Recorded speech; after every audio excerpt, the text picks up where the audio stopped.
Before the Tomb.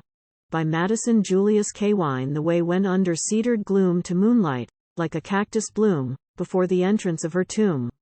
I had an hour of night and thin sad starlight, and I set my chin against the grating and looked in. A gleam, like moonlight, through a square of opening, I knew not where, shone on her coffin resting there.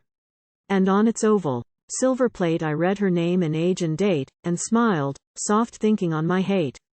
There was no insect sound to chirr, no wind to make a little stir. I stood and looked and thought on her. The gleam stole downward from her head, till at her feet it rested red on Gothic gold, that sadly said, God to her love lent a weak reed of strength, and gave no light to lead. Pray for her soul, for it hath need. There was no night bird's twitter near, no low vague water I might hear to make a small sound in the ear.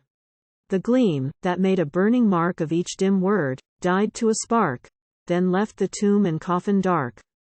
I had a little while to wait, and prayed with hands against the grate, and heart that yearned and knew too late. There was no light below, above, to point my soul the way thereof, the way of hate that led to love.